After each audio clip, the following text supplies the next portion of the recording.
Hey, good evening, everyone, and welcome to another OSR tabletop live stream with myself, DM Bloodworth, Richard, if you wish. And today I'm going to be talking about the Buzz Oh, wait, I have some reverb. Hold on. Let's mute this. There we go. Sorry about that. Um, I have the YouTube channel opened up as well. That way I can do some free memberships and tack those in there, but that can only be done directly through YouTube. So I opened that up as well, and I will be monitoring elsewhere, um, so that I can. Sorry, I'm just putting this together here so that I can monitor elsewhere as well. So, hey, Mercurius, how's it going? I've already put the link in the chat if in case you want to join in here. And what I'm going to be doing is I am going to be going over the 44 rules of D&D. I have put in parentheses of that because it's implied DM rules. Yes, I'm feeling much better. Thank you, Mercurius. Yes, I'm feeling much better. I guess I'm coming out of that season, so I don't have as much of the allergies plus asthma going on. I have a doctor's appointment tomorrow for my annual checkup, and he'll tell me that I'm a fat bastard and I need to lose some weight. But everything else is going to be great, as far as my, blood pressure and all that kind of stuff, because that's always phenomenal anyway. So I'm sure I'll go in there and he'll cock an eyebrow at me and be like, well, you've got a lot of weight to lose, and we'll go with that. But hopefully going into the summertime and everything, I will be able to get into summer shape, and my goal is to get an even better shape come the fall. So, but anyway, thanks for asking, and yes, I am feeling much better. What I was leading up to is that I'm going to be talking about the 44 rules of D&D. And originally I was going to just I wasn't going to go through them, you know, step by step through them all, but then I decided, you know what? If I'm going to bring people in here on the panel, which you're all welcome to join, or at least up to 10 of you or 9 of you, whatever the thing will allow.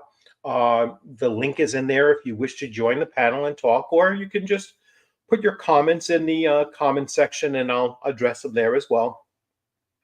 So I was going to go over that list, and my very first impression before even reading them, my first thought was that if you have 44 rules, that is a number that is destined for people not to be able to follow. It's just too many.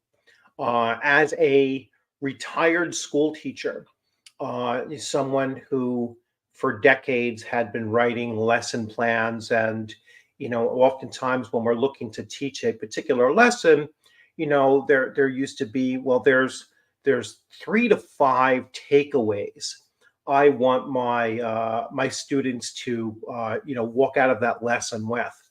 And any number far beyond that uh, became a setup for failure, setting them up for failure because they wouldn't be able to, grasp onto it, and even setting myself up to failure for not being able to deliver, proper instruction on them. So here we have a supposed dungeon master who a supposed dungeon master, because again, there's some that feel that this was a troll post as well on Reddit, which wouldn't be surprising, and taking just like extreme measures to address these 44 problems that this person had. So my main point or my main takeaway before I even looked at the 44 was just at the sheer number of them, and that's a setup for failure. You won't be able to manage them as the dungeon master, manage that many rules. Your players wouldn't be able to absorb them and follow through with them because they're going to forget, half a dozen, if not more, of those rules as well. And it got me thinking, if I were to write something similar, how could I boil it down to certainly under 10 rules? And I was really searching for and trying to hit like 5 rules at the most, but I ended up with like 6, which the last one isn't really necessarily a rule. And maybe one of the other ones wasn't necessarily a rule either. It was just a best practice. Let's put it out there, and which is another, educational term, right? Best practices. And so I will dig into that. And again, if anyone wants to join in, you're welcome to join in. If you want to just leave it to making, comments in the comments section, that's fantastic too. Around the 25-30 minute mark, I will, or just prior to, let's say, 7:45, I will do a 5 membership giveaway. So you're all, hopefully you all have, you have to make sure that on your YouTube settings that you're allowed to receive them. I learned that myself when I looked to see, how that's kind of set up, and you as a viewer need to have that toggled on so that you can receive free memberships online. So anyway, without further ado, let me sort of wrap up some other things. So I was mentioning in several videos leading up to this that I was going to celebrate the channel reaching 3,333 subscribers, which it did sometime last night while I was sleeping. So I was like, I woke up this morning and I saw it at 3,334, and I was like, damn, I missed at least getting the screen capture of that. But it is what it is, and I promised to give away those 5 for the month that I still have remaining for the month of June. And that's something that I'm going to continue doing from now on, because I just recently became aware that you get 10 of those to give away. And Mercurius, thank you very much you kind of started it off. So I thank you for that. And whomever the lucky winner is, be great to see who actually picks that up. So I think that overall goes through the general populace and not just the 7 people that might be following, but hopefully it does focus on them. I don't know exactly how that system works.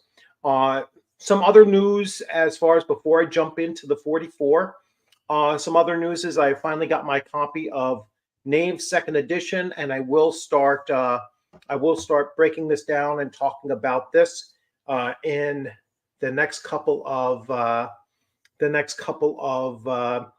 days. I am working for the rest of this week, so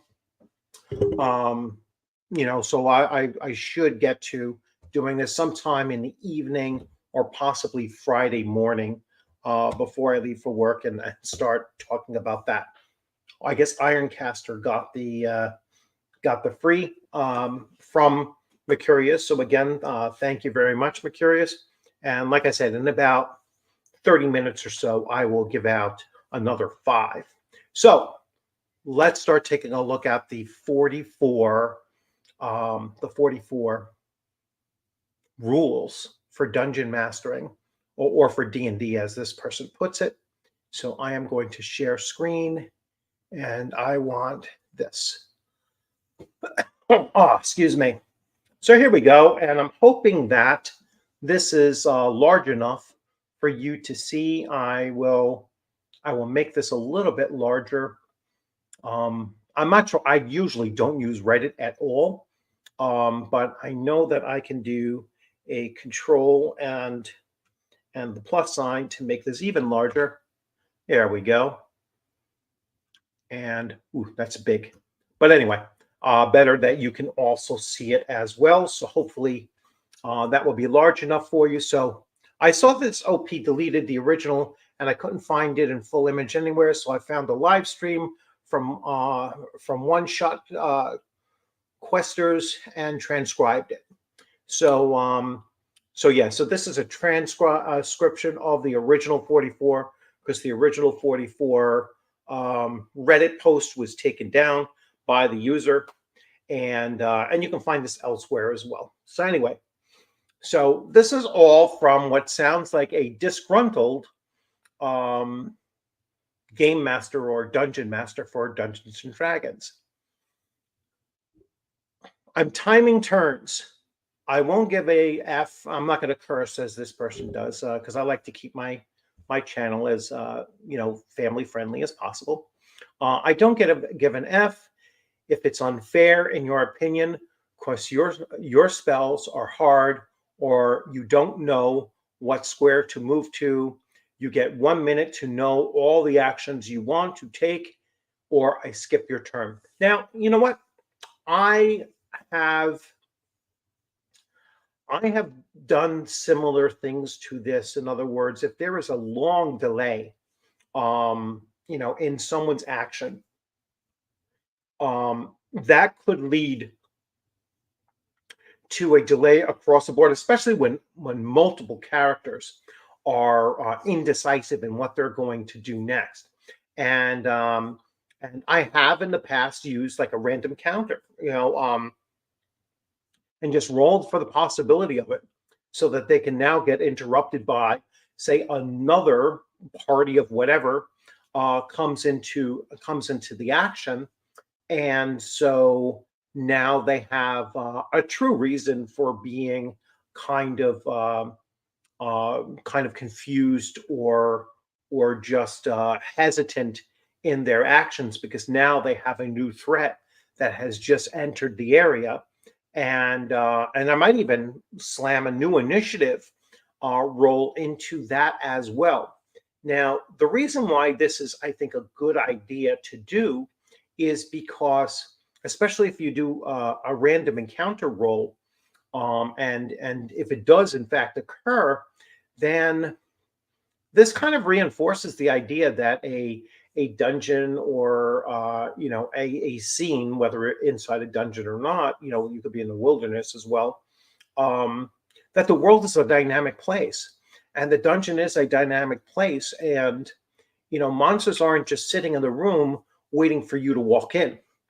They're out and about throughout their complex or whatever, or they're traveling through the wilderness just as you were. And so those long hesitancies in a player is going to have a consequence for the characters in the group, or certainly for their character as well. Could you have them lose their initiative? Sure, that's certainly reasonable. So the first one is not too unreasonable in my opinion. Moving on. And I'm monitoring the other screen to see if there's any other comments coming in. If you want harder fights, bring a second character sheet and expect to twiddle your thumbs when you die. I'm not going to baby anyone. Well, I mean, if you're playing a challenging game system, let's say you're playing Shadow Dark or DCC or something else, along those lines where character death or even D&D BX, where character deaths are a possibility, a stronger possibility than, let's say, 5e, then you should all have a backup character to begin with, or at least a thought of what one might be, and integrate that character in. Now, I wouldn't have the player, as this suggests, sitting there and twiddling their thumbs. I would find some way of getting that new character back into play, probably within the next room if possible, or maybe even in that current room, and just devise a way to explain what that character was doing in that moment. So that's another, it's not a bad idea I just think that there's better ways to implement it than what this is suggesting. Uh, if you call me on my roles unfair, I'll get up and go home. All right. Well, the get up and go home part is kind of silly, but all of three is taken care of by rolling in front of your players, and your players are obviously rolling in front of you. The only time that you're making rolls that is not in plain view of the players is if their player characters wouldn't be able to perceive the outcome of that roll. All right. And so like if you're, if the player character, I wouldn't have player characters roll for finding traps because I don't want them to have the indication of whether or not they were success. Well, I would let them know if they were successful because they found the trap, but I wouldn't want to let them know if they were unsuccessful and yet the trap is there. You know what I'm saying? I would leave that kind of up in the, up in the air for them, or if they're moving silently, they wouldn't necessarily perceive that they are or aren't moving silently. That's something that I would roll behind the scenes, just like I don't roll the random encounter rolls in front of them either. But combat rolls, as far as like to hit and damage, and those should be laid out in plain view for all of the players to see. That way they know that you're not fudging the dice and you are being fair. So number 4, I'm going to take your character's loot away as regularly as you want it given out. Rule 3 will apply here. I really don't know what that means. If you have player characters that have amassed vast amounts of loot, I would certainly make them explain how they're lugging all this crap with them. If my players have found a stash of 12,000 coins at even 1 ounce a coin, how are they easily moving that about? Is everyone stuffing just what they can in their pockets and now they're just below being encumbered, and then they move out without and leave so much behind? So I don't think it's a like I'm just taking this off your character sheet, that you don't have this loot anymore, but you might devise ways for them to have to burn loot, as far as stashing it here and there instead of just carrying it with them, or have expenses for travel and re-equipment or repair and such. In AD&D First Edition, obviously, there's a huge money sink in character leveling up and training. So there's ways to do that, even within the rules of some systems, without it sounding so arbitrary and capricious of I'm just going to take it away from you if you keep on asking for me.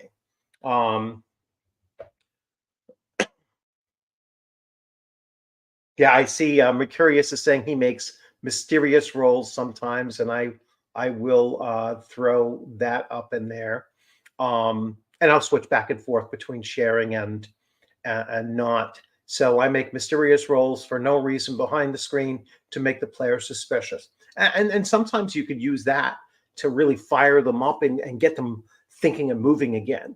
If they realize that you can.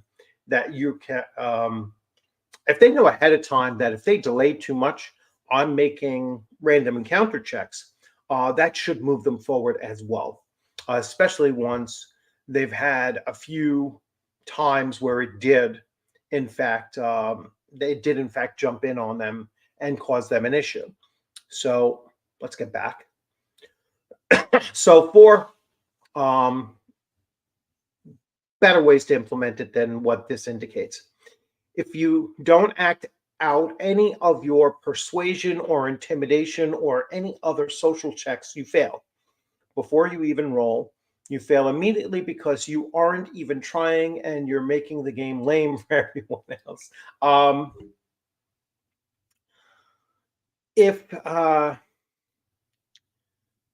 typically don't have, I don't play systems that have persuasion and intimidation, or typically not. If they do have an ability to intimidate, I'll let them make that roll, and then um, I'll either determine based on the roll or based on the creature or not if it's going to be effective. Persuasion, sometimes there's going to be instances that no matter what, your persuasion is going to be, even if you roll an actual 20, you're not going to persuade certain NPCs or monsters that you're encountering that are just hell bent on your destruction. And so there's no amount of persuading for them, unless you're going to include with that persuasion like a total surrender kind of situation or whatnot. So I'm kind of on the fence on whether or not your players have to necessarily role play that. I mean, it's nice if they could. I might even give them a bonus for making that and tying it up with with good role playing. But if they're incapable of role playing it and they're just saying, well, my character is going to try to persuade this, and I'll often say, well, what are you actually going to say? They don't have to act that out. They can just say what their character is attempting to do, or attempted to persuade or intimidate, and then I'll take that into account. If you don't pick up cues for side quests, that's not my problem. You get over yourself. It's not a video game.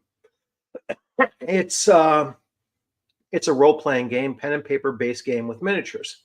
I'm not holding your hand if you choose not to pursue shit. All right. I mean, I don't know necessarily what this DM supposedly means by picking up cues for side quests. If they don't pick up a cue for a side quest, then they're just not going to do it. It's not a big deal. There's now the side quests are going to continue along their natural course of action. You know what I'm saying? But and I hold the same thing for a main quest. If they're actually supposed to be performing a particular task for their adventure and they choose not to pursue it, all of the consequences of ignoring that are still going to move forward. That storyline is still going to move forward without their interaction, and most likely in a negative way as well. So, I get where he's saying that it's, if you don't pick up on these cues, that's on you. I would rather counter it with, there may be negative consequences for having done so. If you move to a square, I'm on 7 now. If you move to a square in combat, there's no takebacks. It's almost like in chess, right? Like if you move your piece and you take your hand off the piece, you can't now pull it back again. I agree with that. That's, if you say that this is where I'm moving and you've moved your character and now you're in a new position, and and maybe you're about to take your action, or that was your last action or whatever, there is no takebacks. You can't just suddenly say, oh no, I didn't do that, I did this instead, or whatever. That goes back to the lose initiative kind of issue. All right. Where it's like that, when you're moving, you have to be decisive about it.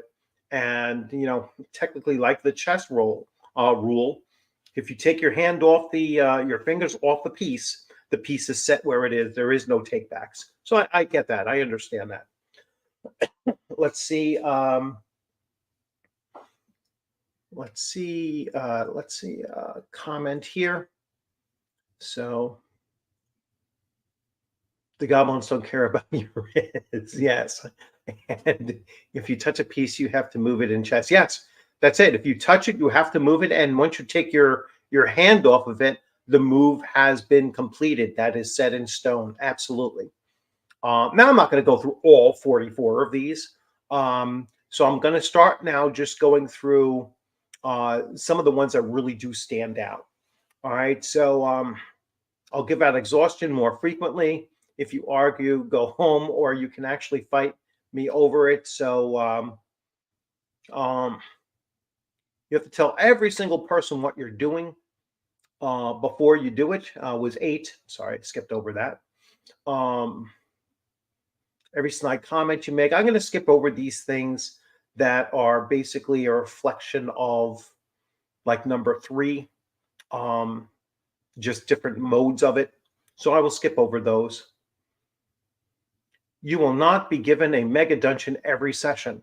Well, just by virtue of practicality, how are you getting a mega dungeon every session anyway? Mega dungeons often take multiple sessions, probably weeks long. Geez, we must have spent in my AD&D first edition campaign. I think we spent about 12 sessions in the Caves of Chaos, and even then, there were still some areas of it that they did not explore. So, and that was 12 like 3-hour sessions. So they certainly spent a lot of time in there.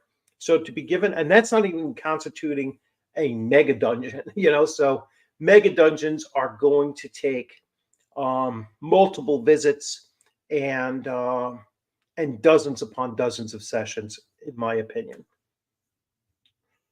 The travel portion is done. You want to travel continents, doing literally whatever you want, whenever you want. Yeah, I would tie.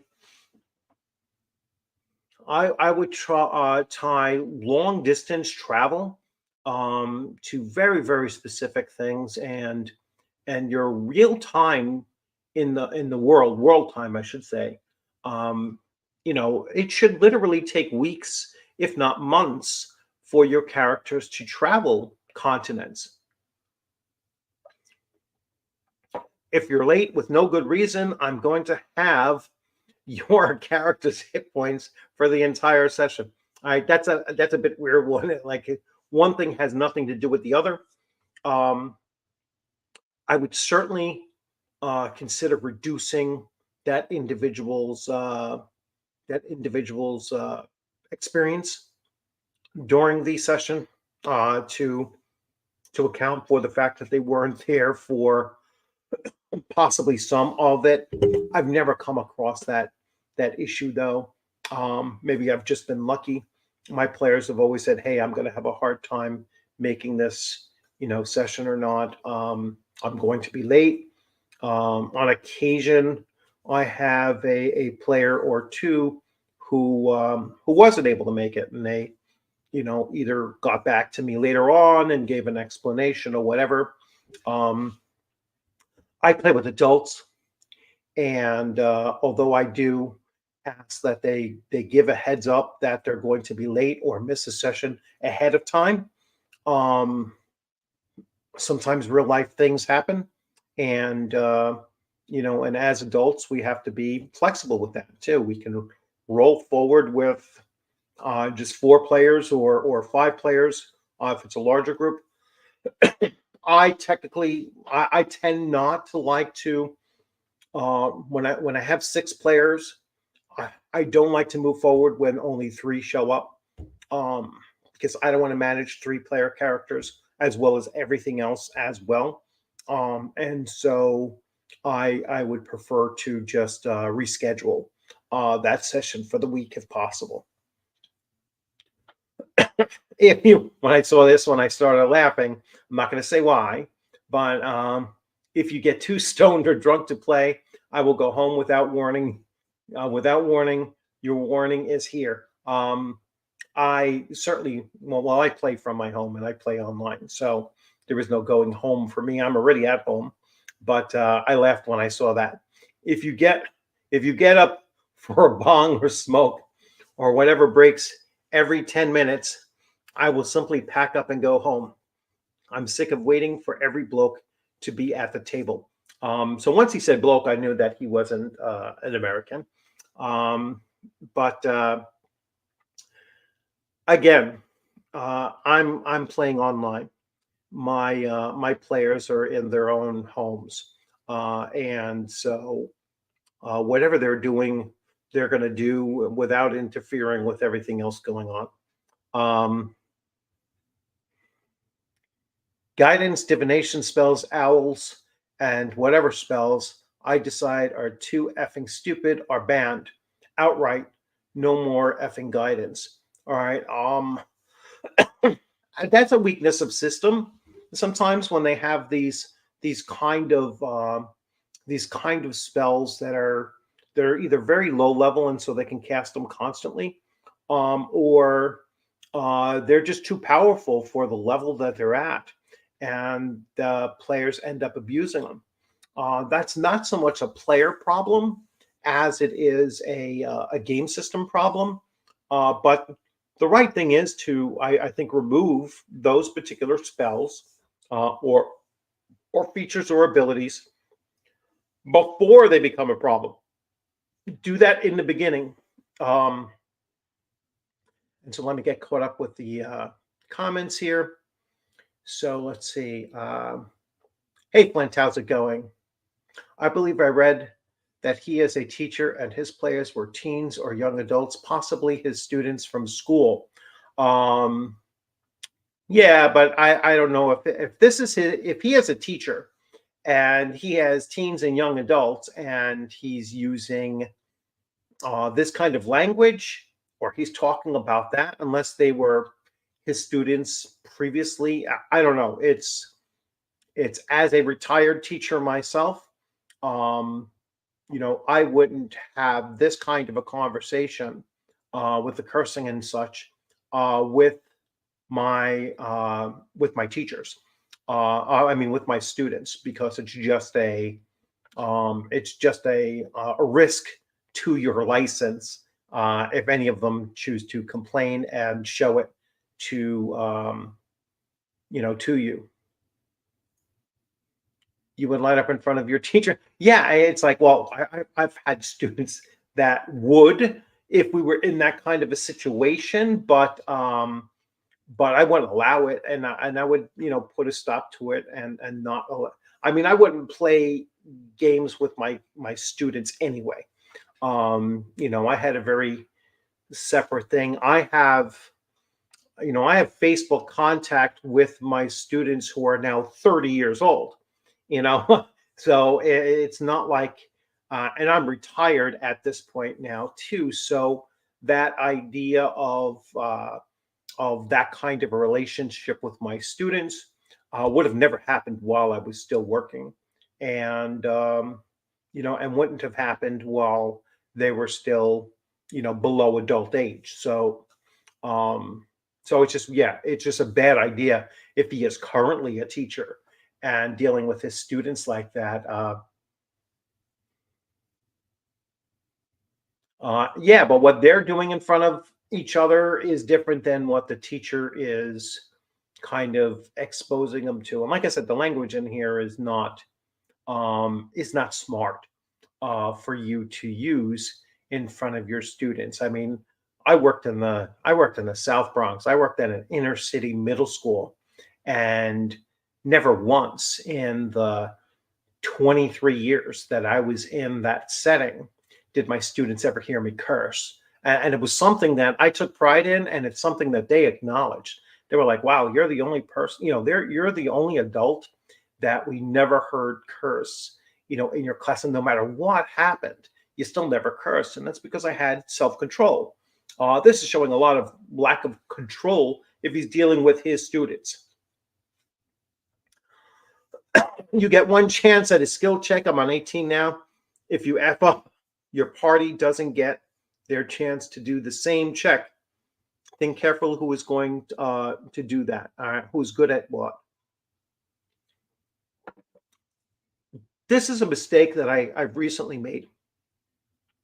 And, and I agree with it. That you should only allow one check. So if they're going to search a room and someone is going to roll for, search for a secret door, um, it's not a good idea to have everybody searching. And so you have like 6 players, let's say, making that same search. Or what you could do is you can decide, well, you're searching and rummaging around through this room for, 6 or more rounds. There goes another random encounter check to see if something comes in and interrupts you.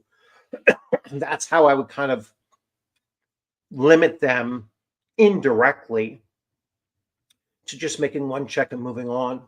Or fewer than, let's say, 5 or 6 checks and then moving on. Discuss of meta game details in game will result in instant damage to your character. Metagame details. Well, one way you can settle that is by not having the rule books at the table. And it's one of the rules that I would use. And now I'm playing online, so I can't prevent my players from having the rule books there. And my players are very experienced and not really encountering this so much. But if they're going to bust out a book and start skimming through the book to look for some rule that's not tremendously important for us to go, I'm just going to say, let's just move on and leave it at that. Damaging the characters, again, I would treat it like a delay and increase the chance of an encounter happening, and then, or just throw an encounter at them if they're really, really dilly-dallying with this thing, and boom, there's an encounter, and get them right back into the action again. Rules lawyering fellow players is encouraged. Why? Then 20 interferes with 19. You can't encourage one thing and then complain that it's happening. So if you don't want them metagaming the game rules, then you should not be supporting rules lawyering either. So that's a contradictory between 19 and 20. And so both should just be equally ignored. You roll your dice within view of 2 players who aren't your standard. Aren't your standard. You roll them neatly and you roll them on the table. Failing to roll these, well, we use the dice on the virtual tabletop, so there's no point in them rolling off the table. But roll in front of everybody. I don't see why it should be in view of 2 players. Roll in front of everybody.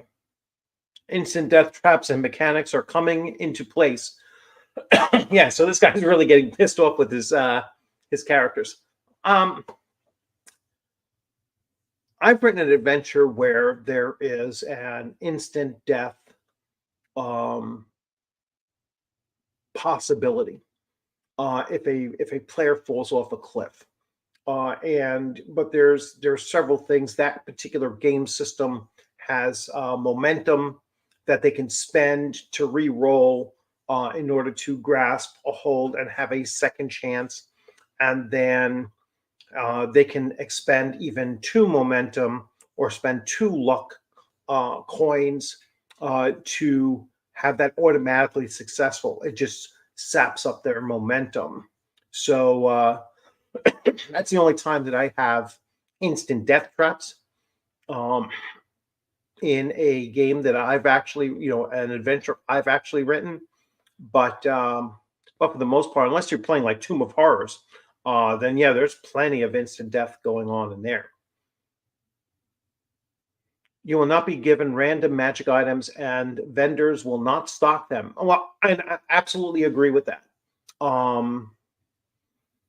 Random magic items, like especially like you're not going to get an artifact just because it was randomly rolled on the on a random treasure check. You're not going to be able to walk into a magic shop and buy +2 armor and a +2. No, you probably won't even be able to buy a +1 weapon in in that particular instance or that kind of a place. When I look at magic stores, you might find low level scrolls, fairly low level, even though they don't have levels to them, but fairly common magic potions, and then spell components and blank papers and maybe a traveling a blank traveling spell book or that kind of a thing. You're not going to go in there and get any kind of a major magic item, and I consider major to be +2 or better as far as weapons or armor is concerned. And it's very, very rare that you're going to walk into a shop and find even +1 items. Wands and those kinds of things are, you might find them in a magic school, and it might be a task in order to receive one or whatnot. But for the most part, there's no store for magic items. Let me go back to here and see. I am trying to keep up with this here. So let's see. All right, so let's see. Okay, here we go.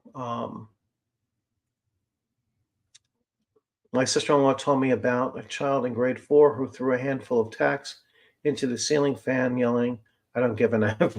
All right, so let's see. All right, so they're talking about school days. That was a movie. So anyway, let's get back to this here, and moving through it a little faster than I thought.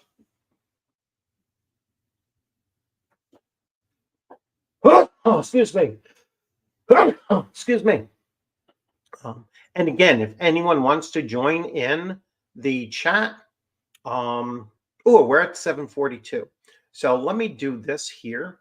I am going to go to this, and I'm going to do a 5 giveaway, membership gifting, and gift 5 now. So here comes 5 more gifts. All right. So here we go. And we have Steve Cavadas. We have Longshot. We have RPG Dad. We have Chris Campion and Mage's Musings. All right. So you have all received a free gift. And congratulations to all of you. I hope some of you were actually online. That would be awesome. But at least they'll see a little icon next to her name the next time they come in. And that's it for the free gifts for the remainder of the month. So we will see what happens next month. I'll get 10 new ones for next month. And I'm going to start doing this on a more frequent basis.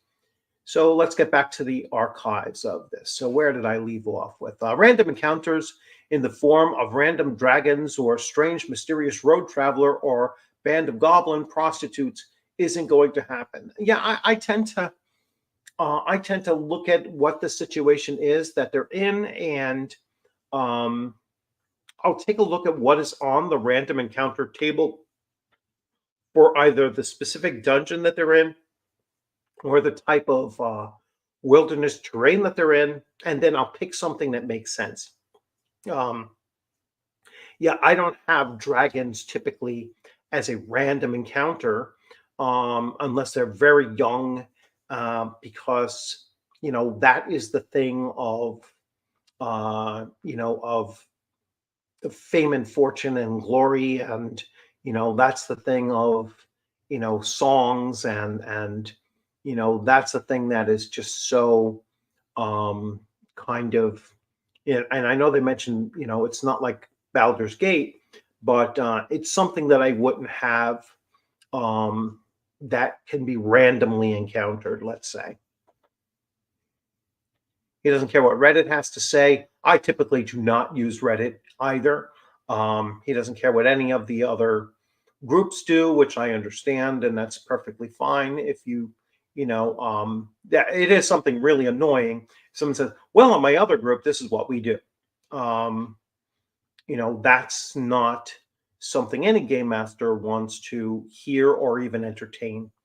Um, if you do not sit down and have a 2-hour discussion about Samson from Bandura secondary did 3 weeks ago when they came to play, take your 15 minutes. Yeah, I mean, having discussions about last weekend or this upcoming weekend and something that has nothing to do with the game session um, during the game session is kind of annoying, and I get it. Um, Guys, come on, we're not here to have fun. We're here to play D&D. This is serious business. I've never, you know, I've never had anyone say, I've had some people say, let's get focused on the game.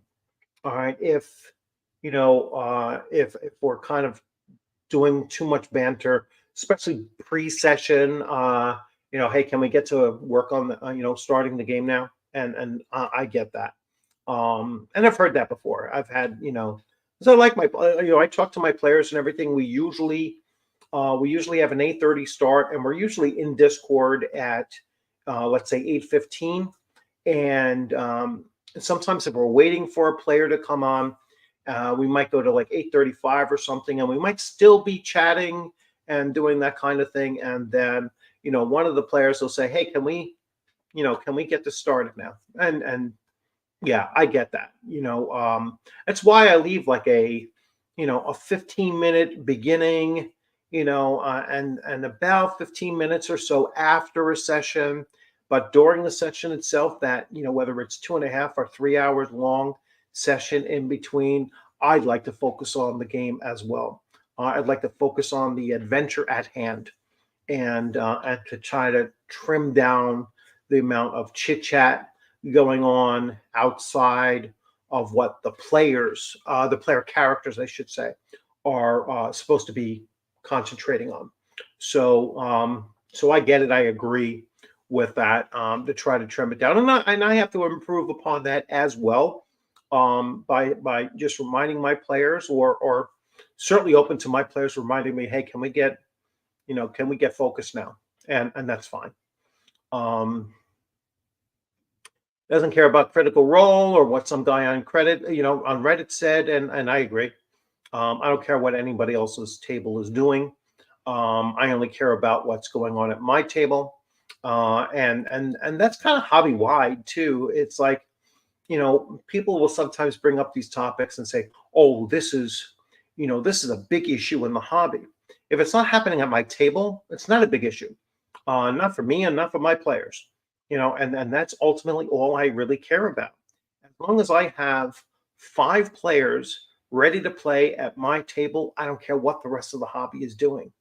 To me, that's the relationship that I'm looking for while I'm gaming, is, a group of friends who are sitting at a table, whether it's virtual or in person, and just playing the game and having fun.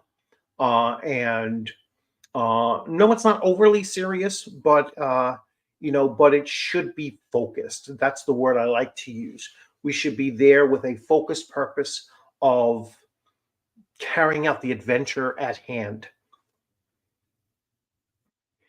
If you don't bring your sheet, you don't play. Well, if they can fairly remember their character sheet, I don't mind them not having a sheet, but I get it. Come prepared. Come prepared to play. And I don't have a problem with either of these rules. If you don't bring your dice, borrow some, sure. Yeah, definitely come to the table ready to play. That's one of the rules that I actually have, is that, and I don't mean it just intellectually, like you're coming and ready to play the game at hand, and with its objectives and all of that, and kind of the escapism that it's promising to have, as long as you leave the outside outside and you enter into the mindset of your player character. And it makes it really hard to do that if you're coming there and you're not prepared with the materials that you need in order to function that way. So I do get that. When you play D&D, I'm not your friend. That doesn't mean you treat me like the enemy during the game. I've never experienced this, and um, that's that's something. It sounds like if this is a reality, then you need better players. And and that's the best thing. Instead of having 44 rules, or 43 in actuality, 43 or 44 rules, just better players. If you treat me poorly in any way, shape, or form after or during or before the game due to something that happened in the game, you're out. Yeah, it's like I absolutely agree with that. And the experience at the table is supposed to be fun for everyone, including the game master. I know some people will push back and say, "Oh, the game master isn't a player." Yes, and they're entitled to the enjoyment of running the game. And once you take that away, then they're not going to want to run the game anymore.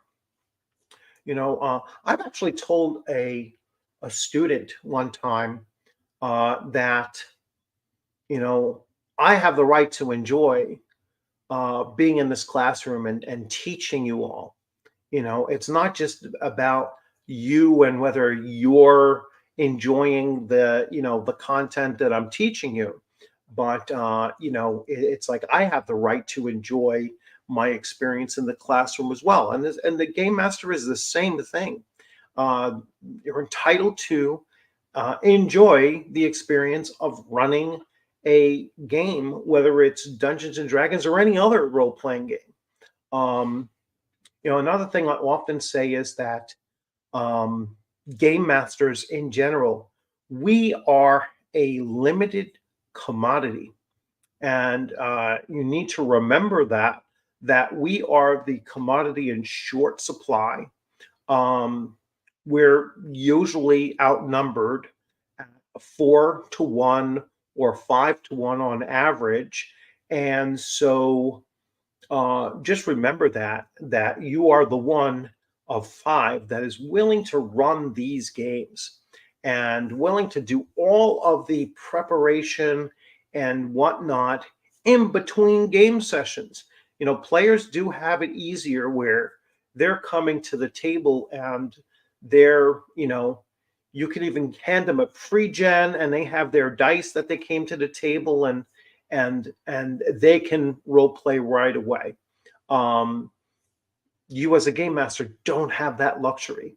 You have to do some preparation in order to go into that. Even if you're doing a you know a very simplistic dungeon crawl and everything like that, you still have to at least think about how you're hoping the adventure will run, and you're still looking at, well, here are some situations or scenes within this adventure I'm looking to run that I want to think of various possibilities of where they could go in different directions. So you're still putting additional effort in, more so than a player does. And I'll stand by that. I'll take the arrows and stones if anybody wants to disagree on that one. Let me get rid of that. Let's see. So, hello, Elliot. How's it going? A random dragon encounter can just be a dragon flying overhead. No combat, just a bit of flavor. Yes, and I absolutely agree with that as well. And let's see. So, hey, OGGM. And again, you're welcome to jump in. Let me put that post here. So I'll put that link in there. If anyone wants to join, you're welcome to. So let's see. So What if this is a major troll and the guy is laughing at us all for digging this deep into it? It doesn't matter if it's a troll. The point is that we can still look at it and say that it's a good opportunity to actually express what we would do in the situation. Like, what would we, what are some of the things that we do that is either better than this, or or in our experience is very similar to this as well.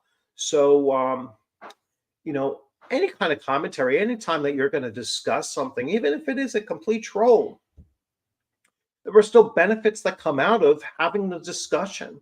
The fact that this was on probably like three channels that have over 100,000 subscribers, three major channels that have over 100,000 subscribers, means that it's something that we're all talking about. And I know on your channel you talk, OGGM, about these kind of revolving issues that come up every 3 or 4 months, and you're exactly right.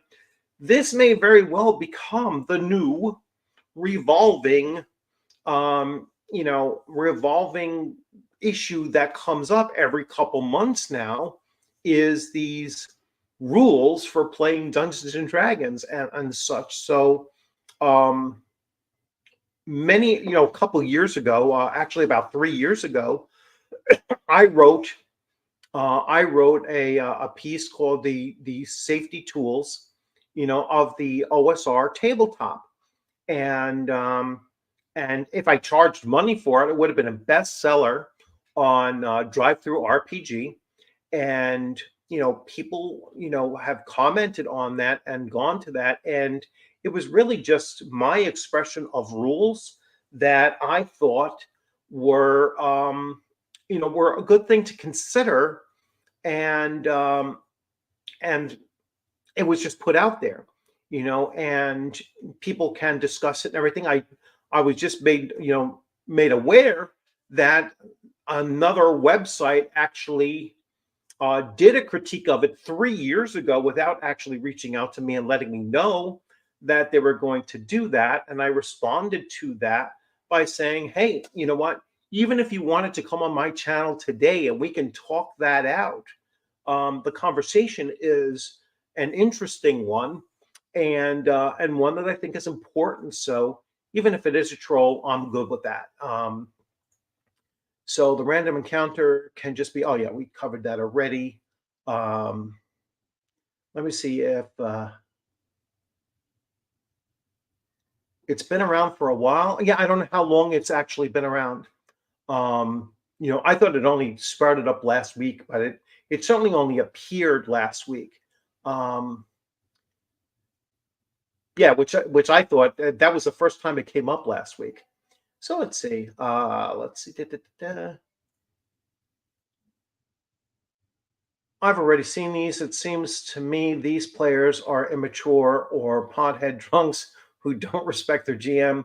I give the GM at least some respect for finally trying to set some things up. Yeah, I just think that he could have trimmed down the number. Certainly, like I said right off from the beginning, that if you don't want anyone to read your rules, make a whole bunch of them, and they won't actually go through more than half of them.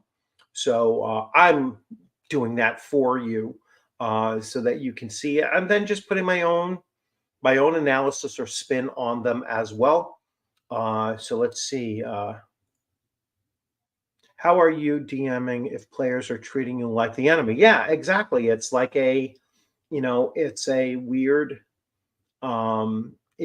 take that that they're not appreciating the fact, and probably don't even understand it because they've probably never been the game master themselves. And so yeah, I would kick them all from the table. I'd be like, all right, I'll start from scratch, and go with a different table. And if that's all that they have in their local area, and this is an in-person game, then I would switch to running games online.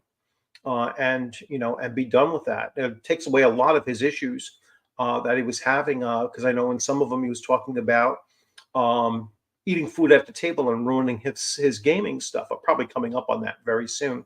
So let's see.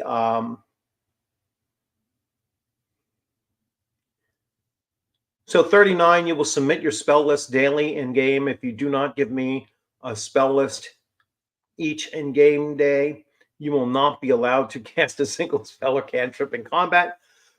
I do not trust you guys to use this against me. All right. Yeah, once in a while he does like double negatives, which makes it a little bit hard to understand. Um, I do not trust. Yeah, he's using a double negative, and I don't know which way he means to say that.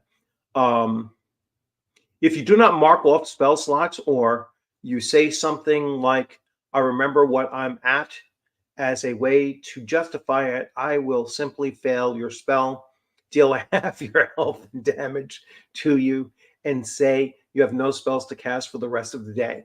I love it. Like so many of the things that they do, if they hesitate, they take damage.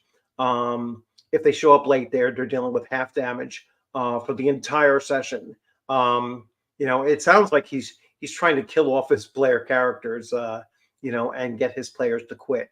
At this point, if you break literally anything, you can buy the replacement that day or not attend till you do. So apparently, if this is all true, they've broken some of his stuff in his home, and didn't make an account for it. I know he mentioned earlier on, I probably skipped over it, that they spilled some stuff on his Dungeon Master screen, and then didn't own up for it, and tried to say that the person actually didn't damage it, when he was like, it happened right here in front of us, or something along those lines. But anyway, if you complain about the choice of music, I fully expect you to bring a whole playlist the next session, or to shut the F up. Cannot stress enough how little I care about how you feel about the rulings from now on. Oh, and rule 44, I'm never just threatening you, I'm promising you. Okay. So, I mean, there you have the whole list of 44. There you have the whole list of all 44. I skimmed over a couple of them along the way, but you get the general gist of it. If real, I feel sorry, for him, but the best solution is to kick all your players, or kick the ones that are certainly problematic. Hey, Bo, how's it going? RPGs only need one social rule. Don't be a dick. Yes, and that is the truth. And RPG Dad, congratulations on your free membership trial. So glad that you are actually here. And let's see. I run games online to separate the wheat from the chaff. Yes. And, that's it is a good sifting tool to see how, especially when you're looking to run very long campaigns, they do have a way of weeding out the wheat from the chaff as well. Whoever wrote these either has social issues or just keeps getting to the bottom of the barrel of players. Yes, and that's why I don't necessarily think it's a a total, like, a troll in essence, because they a troll wouldn't write 44 examples, I don't think, and because that's a whole lot of effort to put in there, and a troll wouldn't have contradictory points like in 19 and 20 as well. At least I don't believe so. Along with don't be a dick, do not bring metal dice to my game. If my wife's custom dining room table gets dinged, it's my hand, not yours. Exactly. And that's something that you often don't even think about. is is that fact, right? Yeah, metal D4s are caltrops. Yes. Uh, Gatekeeping seems to be needed if these 44 rules are needed. Yes, absolutely. And I think that we have to um, recapture the what gatekeeping really means and the benefits of gatekeeping, because these if some of these things are actually true, then that's what gatekeeping is meant to do, is to keep that kind of nonsense away from your table. um Completely acceptable. Yes, I'm working on my asthma, and rum is a very, very uh, good way of clearing it up. So just one. So just sips from one. So not multiple. And there goes a cough. I will do a little water as well.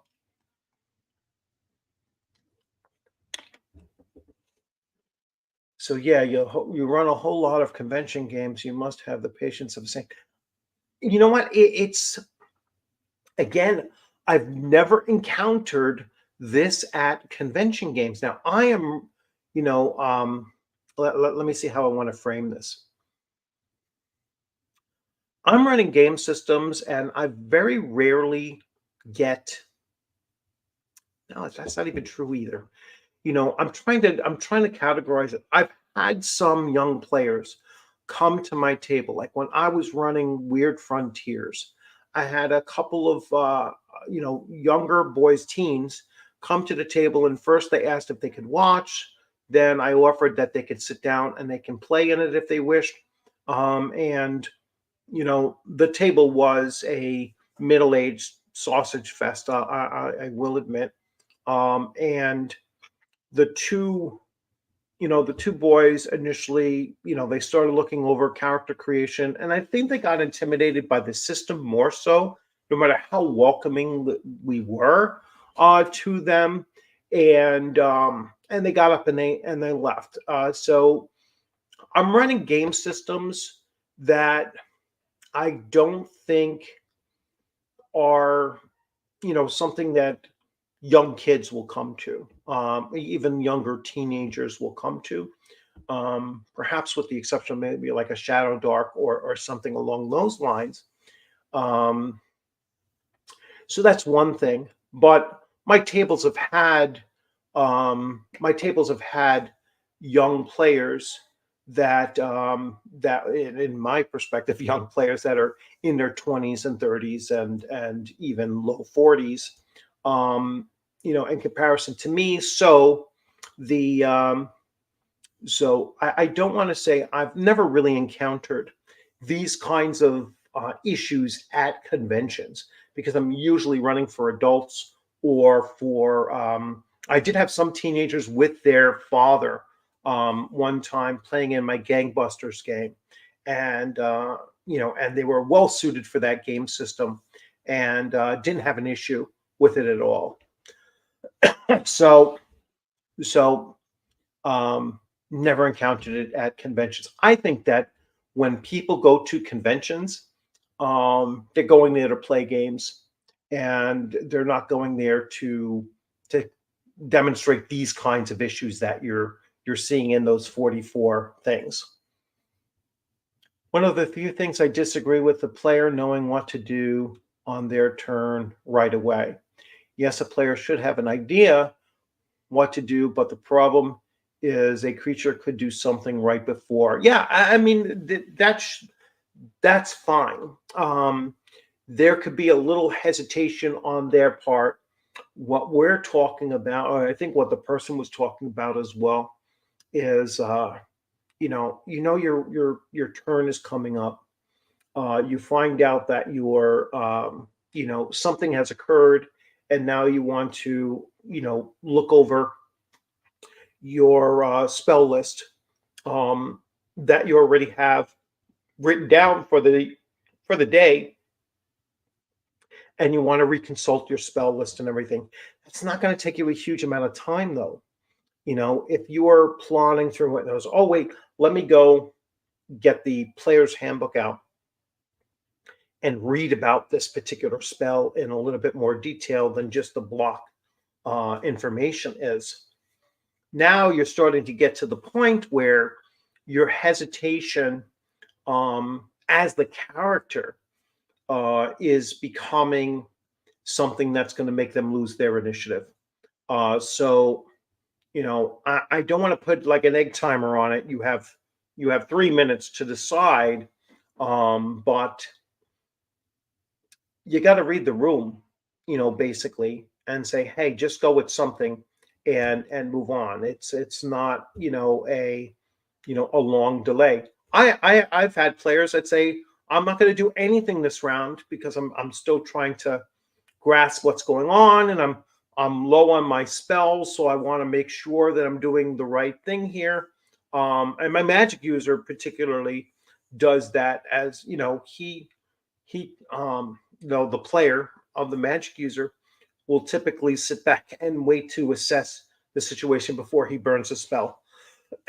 And I most often run into magic user players that are almost stingy with the way that they expend their spells. Their turn could ruin the plan and make them rethink it. Yeah, it's possible, yes. But that's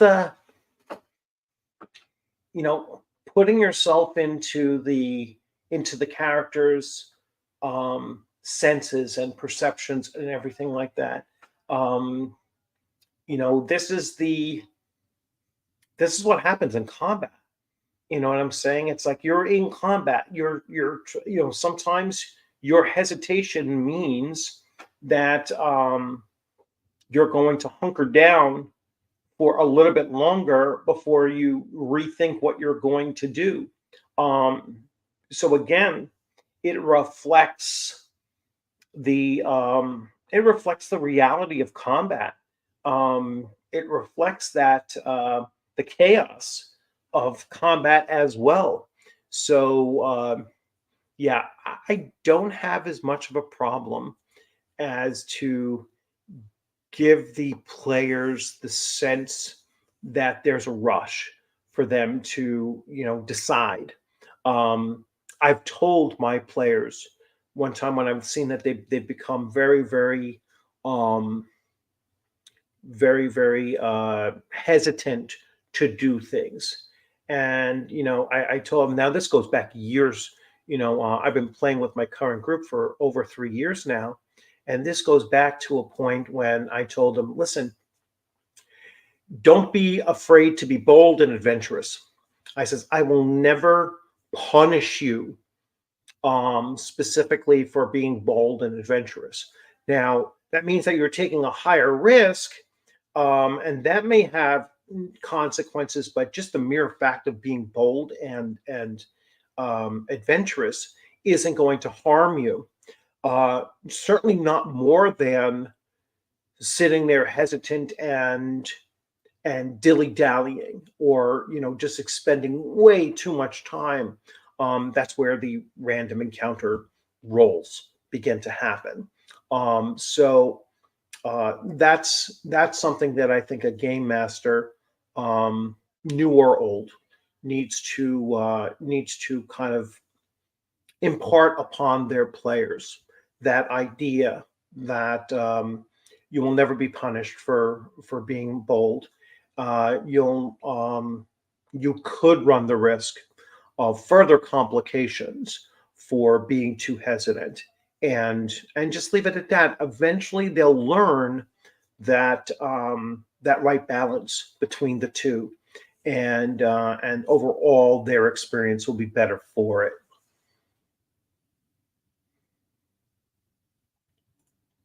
Let's see. I like using the 1E rule for declaring action before initiative and then let the dice dictate chaos. Yeah.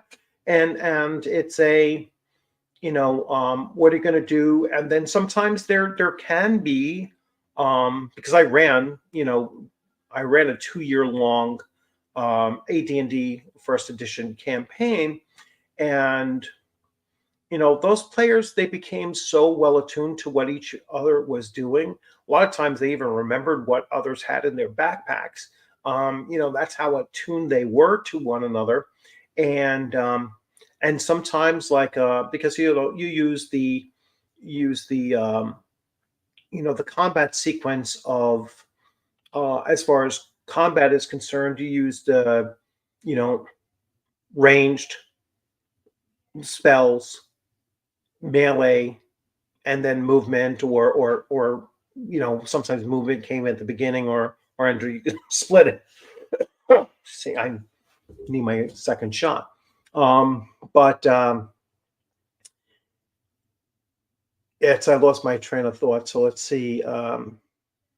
So sometimes they would declare, even though I'm ranged, I'm going to wait until after the melee, before I decide where I'm going to do it. And players could voluntarily hesitate their initiative roll, to react to the event as it's occurring, more so. And they would declare that, when their initiative came up, like when their initiative order came up, they could declare, I'm not going to go right now. I'm still watching to see. I want to see what the spellcaster does. Because I know that he's going to probably cast a web or a sleep spell here, and I'm going to wait to pick off anyone that either wasn't entangled in the web or wasn't put to sleep, instead of firing an arrow first. So that's where I think that comes into play with declarations.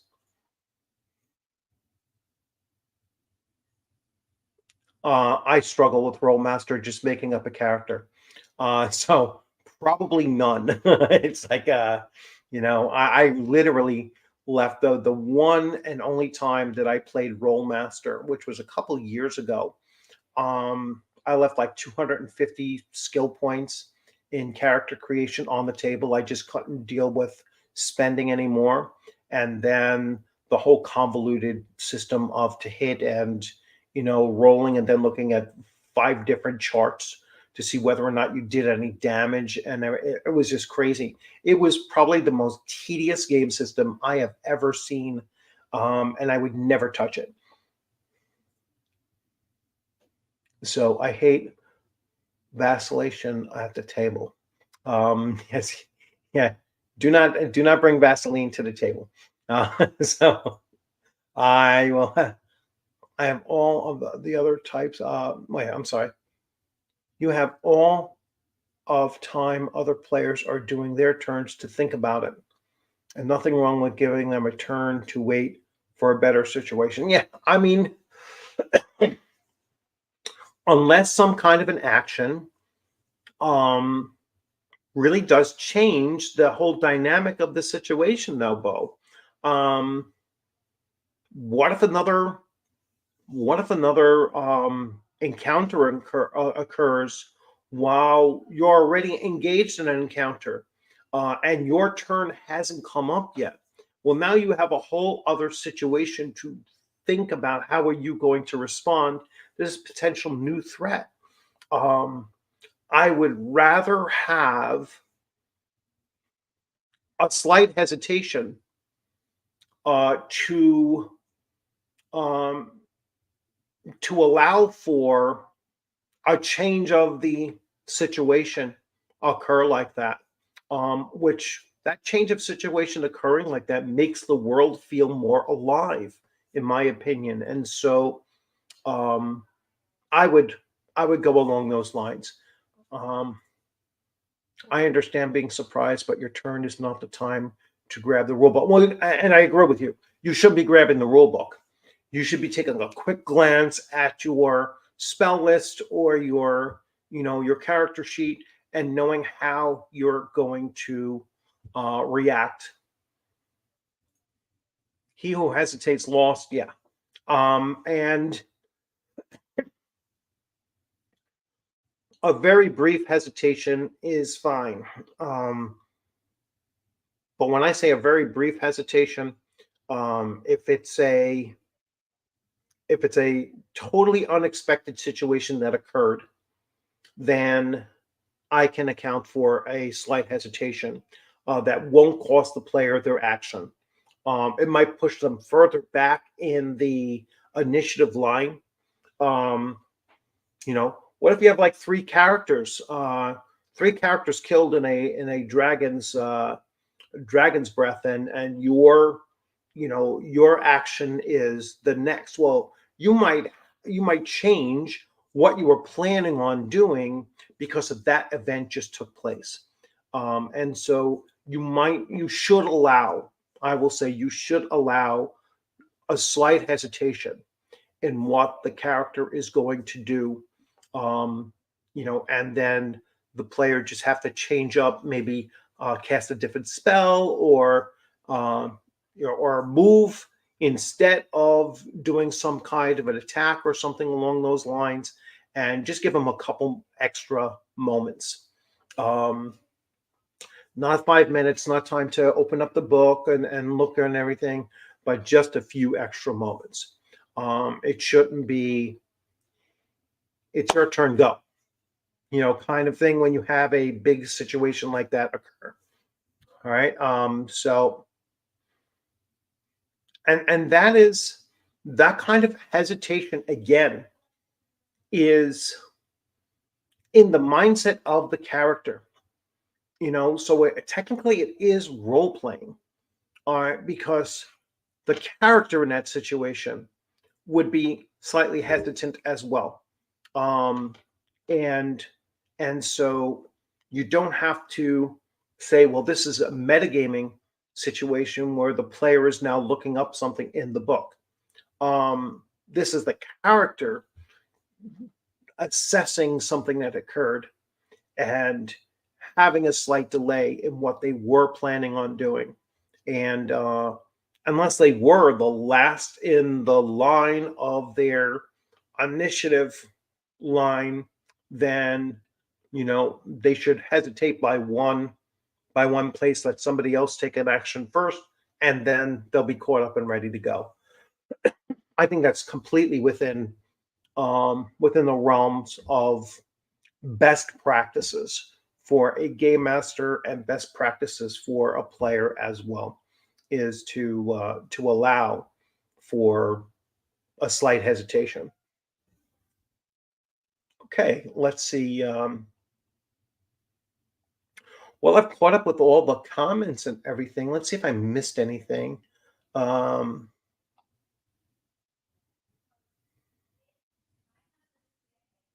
or missed anyone. So I believe I mentioned everyone. So Elliot, welcome. Um, oh, and you received his gift as well. So that's awesome. And I forgot to mention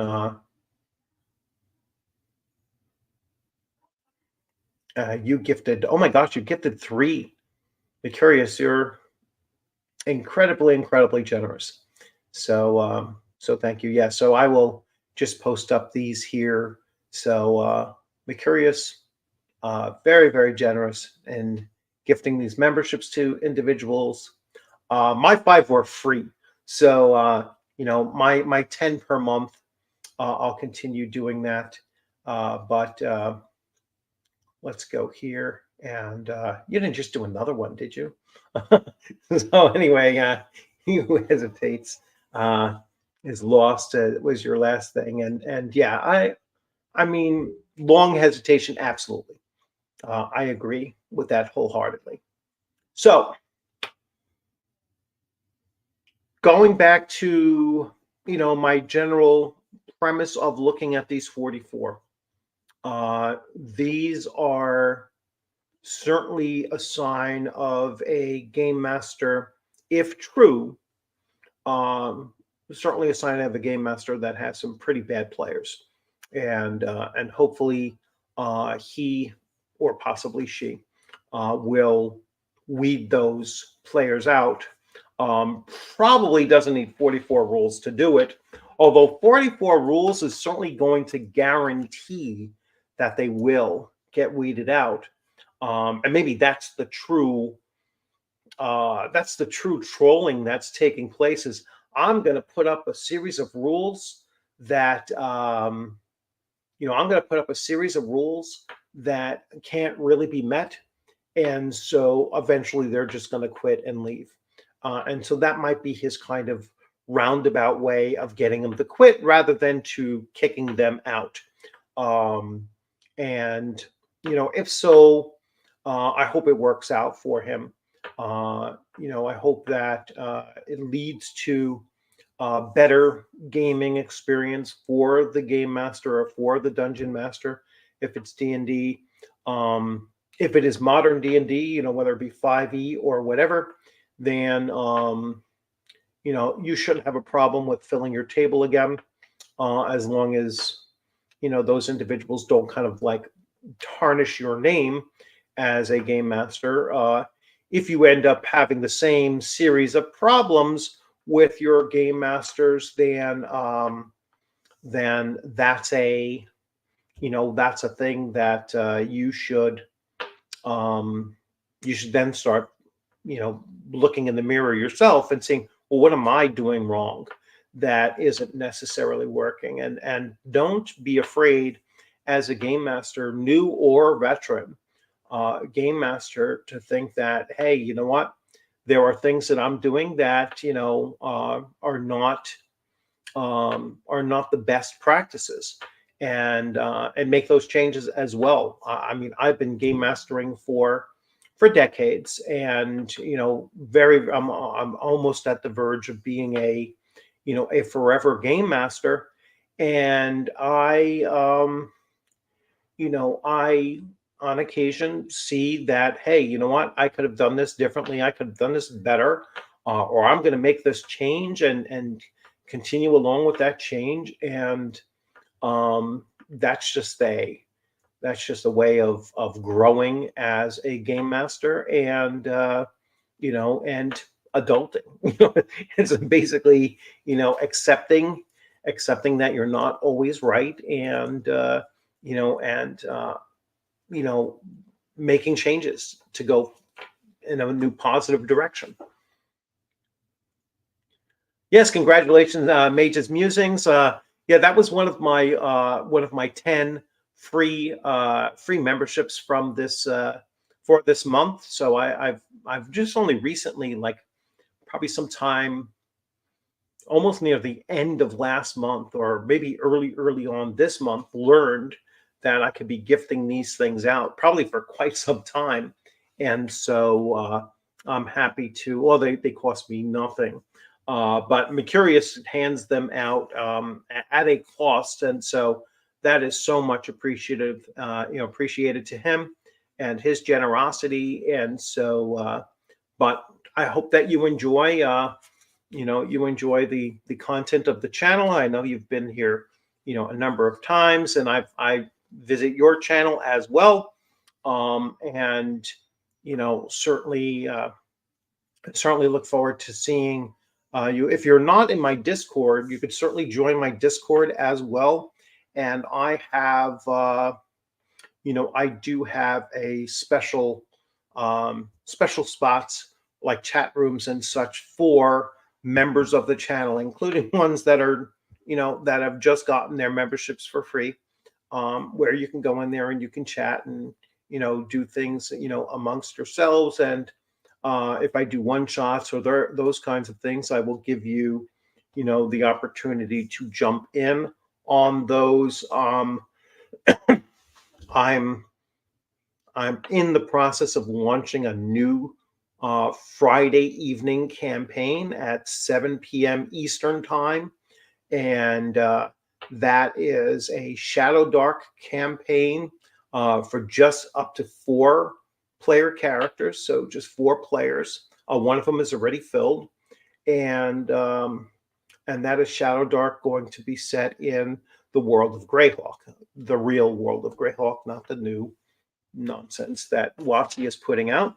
And so any of the players or the people on my channel who have not already played with me in my long campaigns, and and are channel members, you will have first dibs on those things. So you're welcome to join that game, and just let me know if you're interested.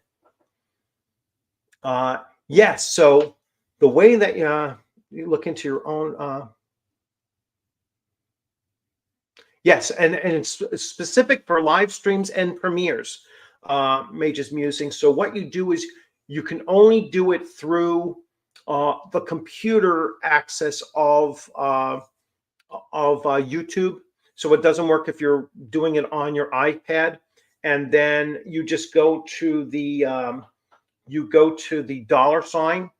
and down at the bottom it will say gift memberships, and then you can click those, and you can give up to 10 per year, and up per month. I'm sorry, 10 per month.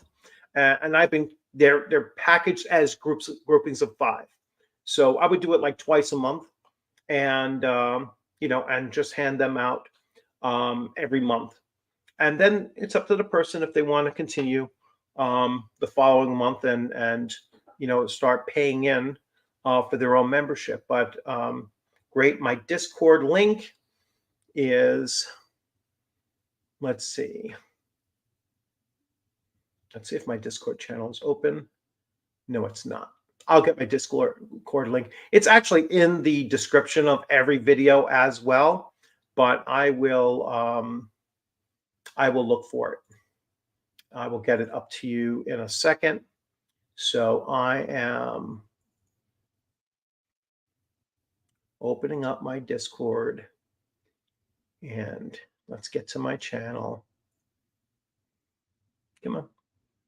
And let's do an invite. Let's do this. And I will put this into StreamYard. Here we go. It's going to be in StreamYard first.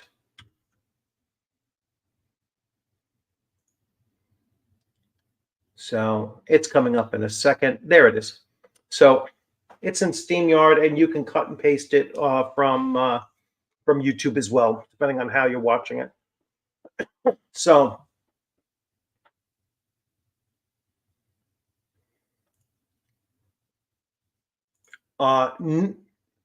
no, it's not my COC.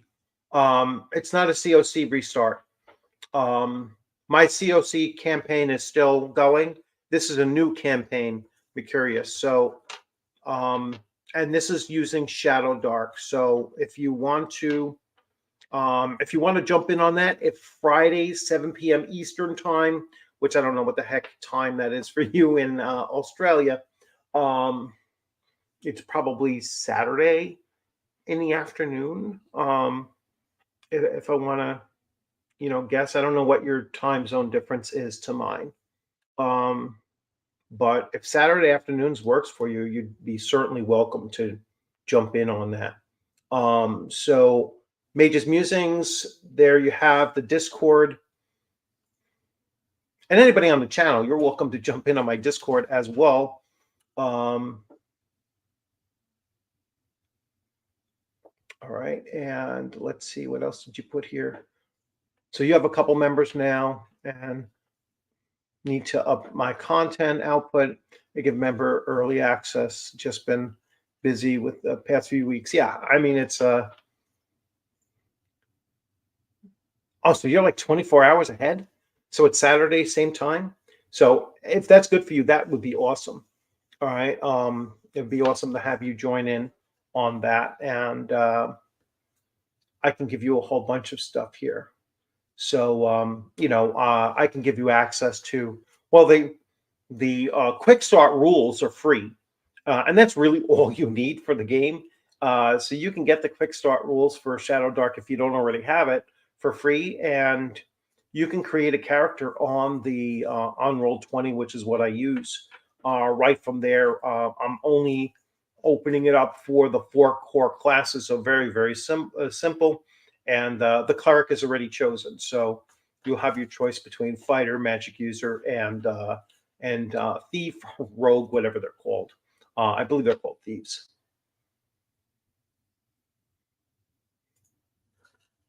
Cool, cool, Mage. And make sure you link yours if you have one as well, so I can join that if I'm not already there. But yeah, definitely link your um, definitely link yours there so I can check it out. Okay. So getting back to the 44 rules, um, feel free to put in the chat any of the like kind of like basic rules that you use. Um, I could take that down now. I'm not going back to that. Um,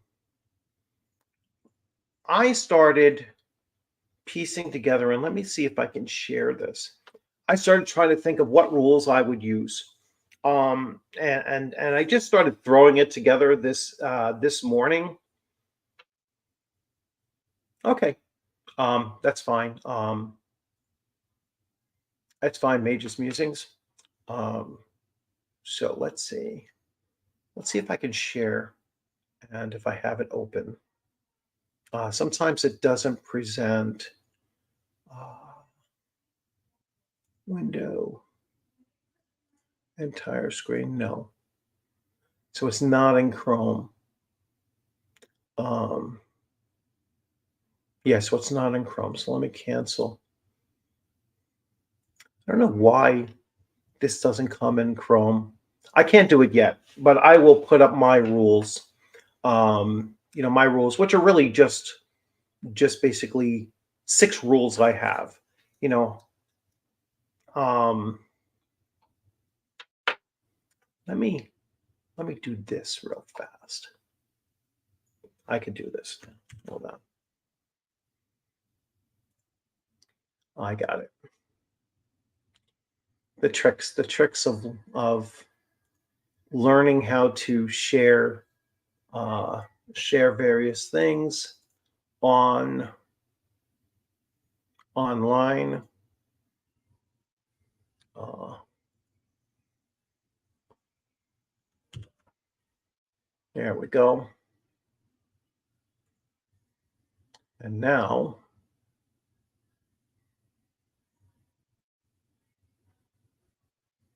And now, sorry about the delay.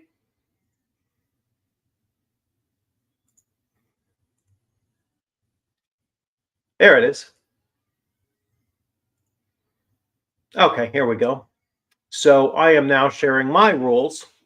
And let's see how I can make this larger for you. So 100%, let's make it 150. That should be good. So my rules.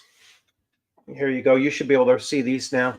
So prompted by, before I actually read the 44 rules, I started thinking, well, let me be a little bit more proactive and just put my rules in there. So have a session 0 tell the prospective players what game system, theme, rating, and homebrewed rules you'll be using. Also, during session 0, explain the expectations for both the players and what they can expect from you. Explain the rules below and make sure the players understand them. Rule 2, I gotta clear some of these spaces in between. Set aside a small portion of time before a session, about 10 minutes, to recap the last session or answer any questions about the rules that arose during the last session. Rule 3, once the game session begins, all focus for everyone is to continue through the game session in character as much as is possible and avoid describing anything in the context to the dice rolls or rules, rather than describe outcomes as the characters would perceive them. This includes the GM, who will describe the outcomes and not the dice rolls. We all need to work, like in my own group, including myself, we all need to work a little bit better at this. All right. And so I freely admit that I don't have this 100% locked in myself. And I'm hoping that we can all come together and get a little bit, a little bit better on these things. I'm just closing up some of these gaps here. so that we can get to them a little bit easier. Rule 5, allow for about 10 to 15 minutes after gameplay session to wrap up the session. That might include XP, treasure, leveling, questions about rulings and rules during the actual game session. All right. And then the last rule, which isn't really, some of these are rules and some of these are best practices. I think have an open line of communication in between sessions for your players to speak with you about the player's gameplay or his or her character's goals or the game system rules, etc., etc. I am always open to my players reaching out to me on Discord or other means, and mostly on Discord, and they can they can reach out to me and tell me this last section here. So open line of communication between sessions for your players to speak with you about the player's gameplay, his or her character's goals, game system rules, etc., etc. This is it, at least in my mind, and you're welcome to agree, disagree, or whatever. But like I said, I try to keep it around like 5. I did want to include 2 and 6, which are not technically rules. They're basically best practices. Everything else is kind of a rule. I skipped over 4. No rule books or referencing rules at the table.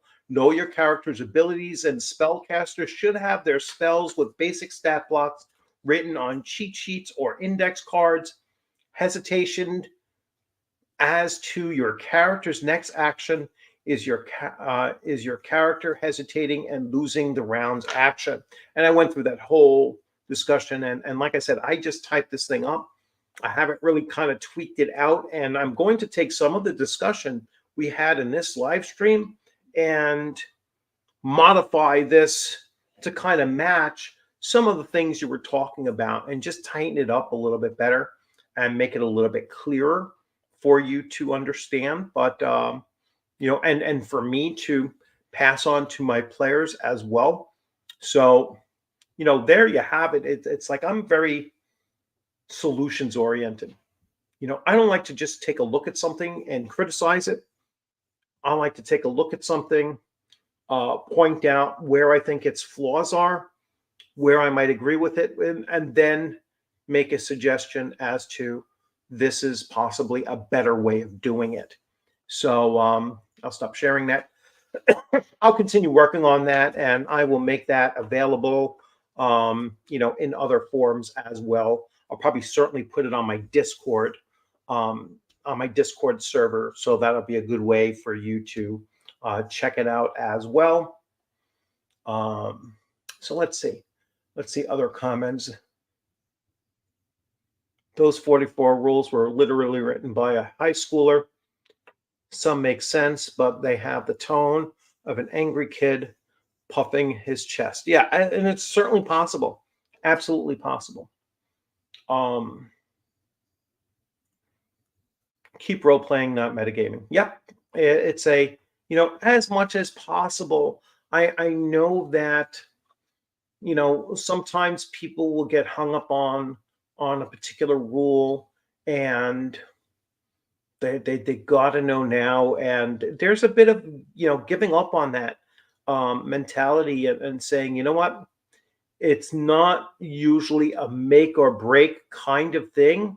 And if you misapply the functions of a spell, and a total party wipe wasn't the result of it, or you didn't suddenly kill the big bad guy with one shot either, then it's something that we can sort out in between game sessions and just know better for the future. Nothing wrong with that. So don't sacrifice the tone and pace of the game session over double checking the rules, or metagaming, as Mercurius puts it out as well. Yes, I know you missed rule 4. Yeah, yeah, and I just went back to it. So little delay between the comments and the thing. So um, let's see. It's easy enough to do XP and leveling between sessions. Doesn't have to be the whole table there and no time for it. Well, it does allow, at least in my experience, it allows the players to know where the other players are at, because they might not be in that conversation in between sessions, so readily. And, you know, and they really do get excited to see when the player rolls a high roll for their new hit points. And, you know, they'll cheer each other on, and they'll have so much fun with it, that to deny them that experience is something that I wouldn't want to give up on. So I don't think they mind. I mean, nothing says they have to stay for that time. They could certainly log off. And I my channel doesn't shut down when I leave, the Discord channel. So there's times when I'm pretty much done, and I tell them, listen, I'm going to log off now. And they're certainly able to, and free to just continue. um yeah, rule number 6, there is no rule 4. I got caught up with it. So there is a rule 4 now. I just didn't go over it. So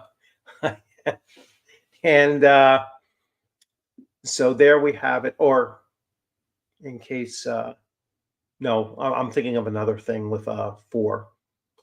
Isn't that the secret of life, is 4, the number 4? Or the secret of the universe, or whatever it was. I'm thinking Hitchhiker's Guide to the Galaxy. So anyway, um, so that's pretty much my take on it. I mean, I've seen.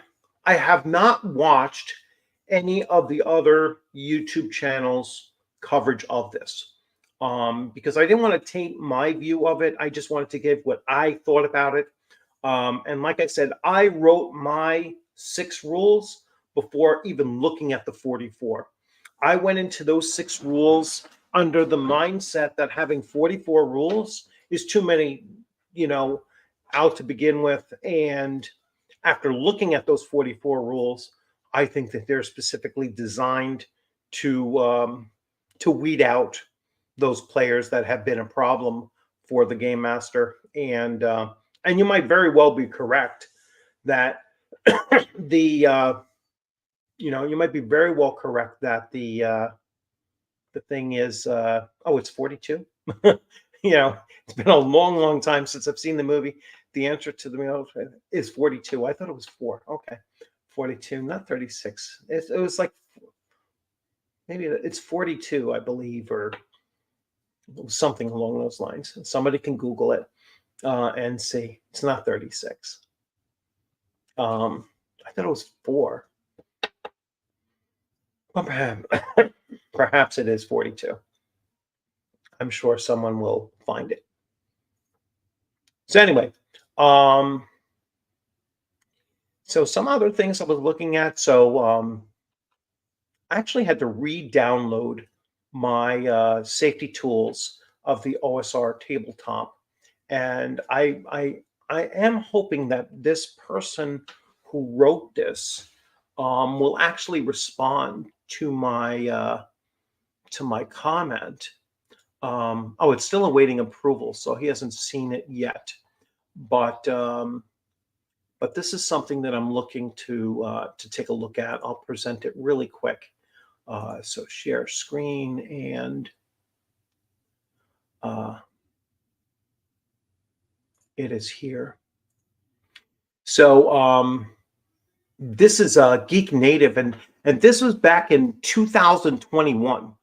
So October 11th of 2021, and it was a critique of my 8-page safety tools of the OSR tabletop. And you can get this on Drive-Thru RPG, and it is under RCell Gaming Games Publishing, RSL Games Publishing. So it's r.sell Games Publishing, and just do safety tools of the OSR table, and you will find it. You can pay what you want, free included, and just check them out.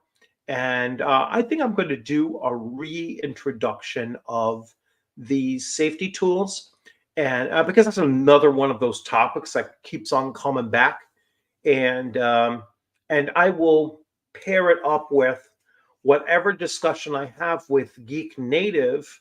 Um, should he, come together, Andrew Girdwood, um, should he come on and wish to have a discussion about it. Um, I know it has his overall, and then someone wrote, Peter Petrov actually read through the whole thing, read through his critique as well, and then critiqued his critique, um, very much in support of um, my take. So definitely check it out. Definitely check out Geek Native, and just look it up. The RPG safety has always been important. A review of safety tools of the OSR table, and definitely check that out as well.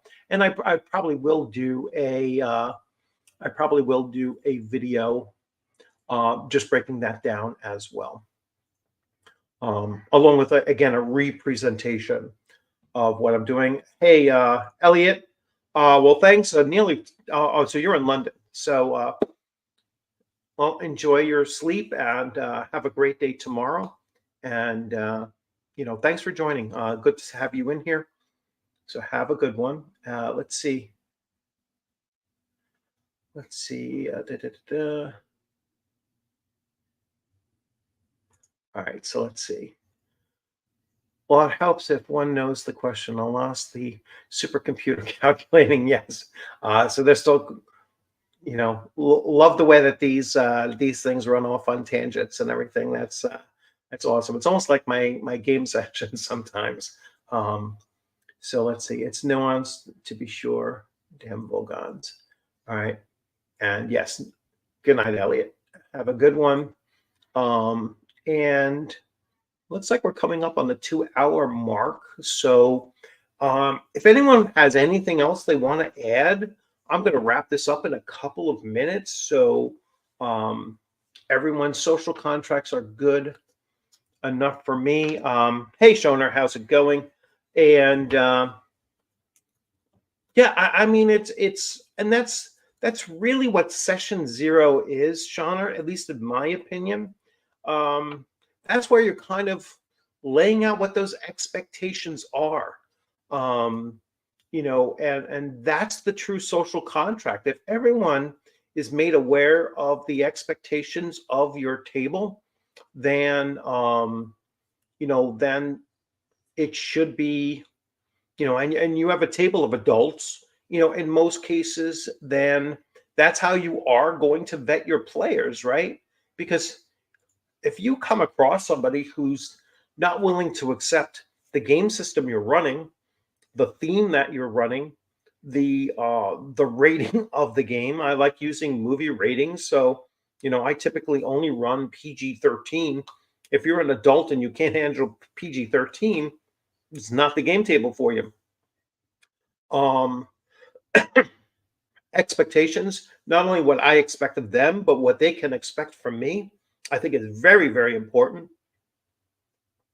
And if those expectations can't be met by them, or what I am saying they can expect from me isn't enough for them, then they're welcome to not sit down at the table.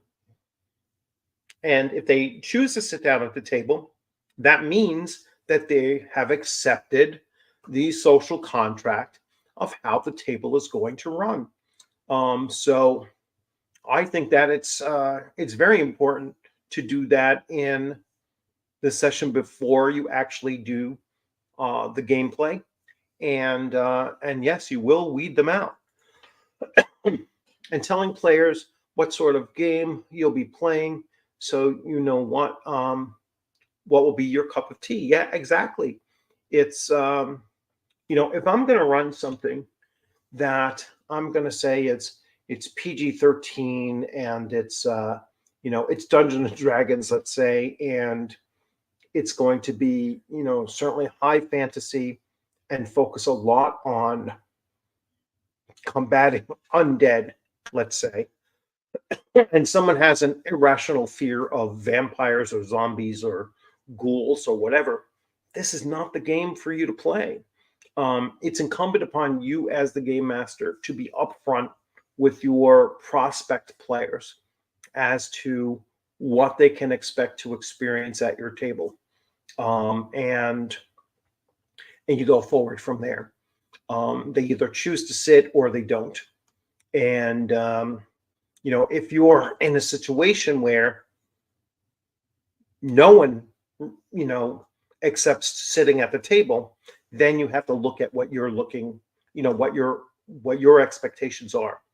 You have to rethink about, well, what kind of campaign am I really looking to run here, and why isn't it getting anybody to, bite on the bait to come on in? If players are not interested in the game setting, they can do their own game. Exactly. It's like if it's not for them, it's not for them. It's fine. The only time that you'll have an issue is that if it's not for anyone, but you, now you have a problem, right? And you're going to have to make a change. I fade back when something adulterous happens. Yeah, I tend not to have that happen in my game, or at least not for a long, long time. Um, I did have one player who really became like a spotlight player. In other words, he always wanted his character to be in the spotlight of everything happening, and it progressively elevated to being a very selfish kind of player at the expense of what everybody else wanted to do. Probably the most um, toxic situation I had to deal with, where the guy literally didn't see it.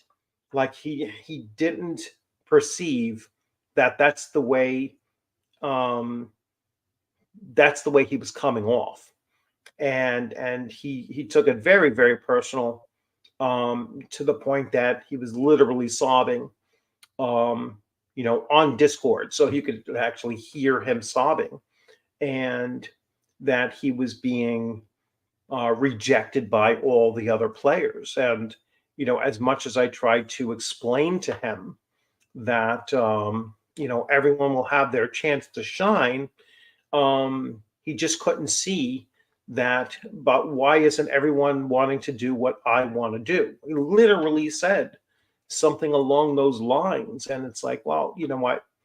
You're welcome to stay, but it's not always going to be what your character wants to do. And he said, well, then I'm leaving. And it's like, all right, I'm sorry you're going. And that was pretty much it. It was almost like he hung on for a few seconds, waiting for me to say something else other than, sorry to hear that you're going. I hope you find the game that you're looking for. And none of the other players even wanted to mention his character, not being there anymore, or him not being there anymore. It was like, nah, well, we're just going to move on. They just totally, avoided the search for the missing player character, which I tried to build into kind of like an adventure for them, and they had no interest in it whatsoever. They're like, nah, we're just going to go and move on with the rest of our adventure the way that we were planning on it. So that's the most toxic behavior I have encountered in like 5 years. So I think I'm fairly lucky for that. But let's see. If you're running Cult, for example, it's going to be R-rated hard. Yeah, if you're running certain games, if you're running actual effing monsters from Grim Gym as well, that you're running a rated R, a rated R adventure, or there's other ones as well. if you're running Fatal, you're definitely running. First of all, you can have a hard time getting people to play it, but you're certainly running something that is rated R, or even worse than rated R, or higher than rated R, I should say. Round robin gives all players to be in the spotlight all the time. Yes, and that's basically what I was doing, Shawner, and that wasn't acceptable for him. He really couldn't understand why the other players weren't just incorporating what he wanted to do as part of their character's goals. Like I said, the most toxic thing I've come across in 5 years. Alien games are, yeah, and alien games should be rated R. I think Mothership is along the same lines as well. A very, graphic space horror type of, type of game system. Even Call of Cthulhu could certainly be considered rated R. Very, very like an NC-17 kind of game if you're running it, whether it be second edition like I run or 7th edition.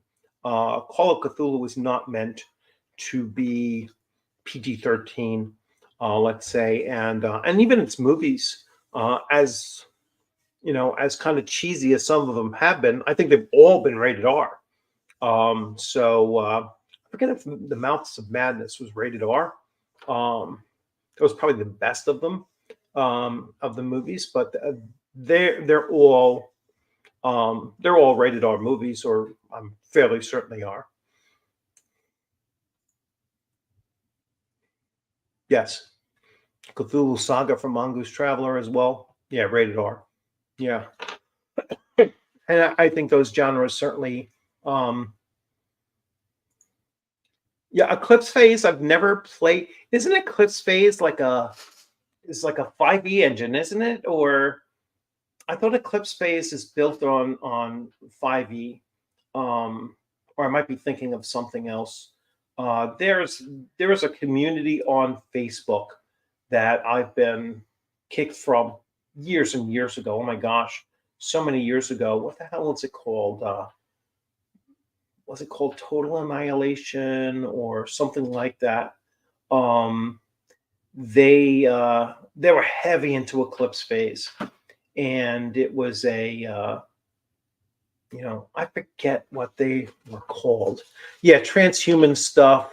I remember the system used to use, and it was very, very I don't know. I just came across it was very, very early on wokeism that you started to see in the certainly in the Facebook group that was really pushing Eclipse Phase. And there used to be a YouTuber who I used to follow. He was a really interesting guy, and he was very heavy into this. But it was the rest of that group on Facebook that really drove me away from them. There were, quite a few people, and this is going back to like 2016, 17-ish, I think, before, they eventually kicked me out of the group or whatever. And, it was just not a good fit for me. Yeah, he was an African American guy, a really, really interesting guy. I liked his I liked his cadence and how he presented things and everything like that. I literally haven't seen him in years. I don't know if he continued his channel or not. But he had three names, three almost like three first names. Whew, forget exactly. There's a couple people that I used to follow and eventually just fell off, following their stuff. And I know you used to follow a couple of them as well. There was the other, not DM Lloyd. No, he was not DM Lloyd. It's an African American guy with dreadlocks and oof. what the hell? I'm not gonna remember his name. Um, yeah, he had a fake name. He vanished, right? Yeah, I like I said, he had a cool, very interesting, cool cadence. Good voice and everything like that, and it just kind of drew you into whatever he was talking about. And like I said, never had a problem with him. It was the group. I forget the name of that group too. It was it Absolute Tabletop? Absolute Tabletop. I think that's what it was called. Absolute Tabletop on Facebook. Um, and that was around the time that I used to follow the brigade, whatever that was called. Yes, he had samurai sword in the background. Yeah, and it was associated with Absolute Tabletop. Um, they were very, very heavy into Eclipse phase as well, and like I said, they were very, very, very fast to ban anyone who disagreed with them in any way. Alex was in his group. I don't know who Alex, which Alex you're talking about.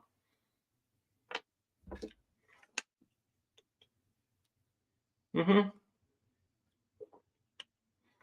And wasn't that guy Antoine in the group too? Antoine was the other one that was the full blown communist Antifa guy that used to do a number of tabletop role playing, um, games and such like that. And he was very, um, very, very political and very quick to kick you off of stuff. I know you've covered his channel as well. You've done some of you've gone over some of his videos. Um, yeah, they did Star Wars stuff as well. Yes.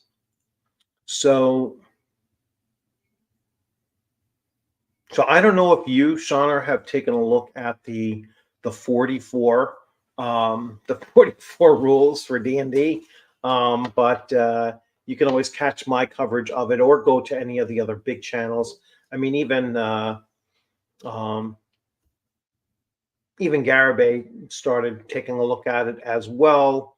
Although he kind of spent more time in a video attacking level to three or whatever, level up to three or whatever that guy's channel is called, and complaining that the guy said that um, the rules, some of the rules were crazy or insane, and Garibay took a huge offense to the use of the word insane to describe one of the rules because Garibay doesn't understand what a colloquialism is, that you can use a word without it meaning quite literally the person was insane, but you're saying the idea is insane.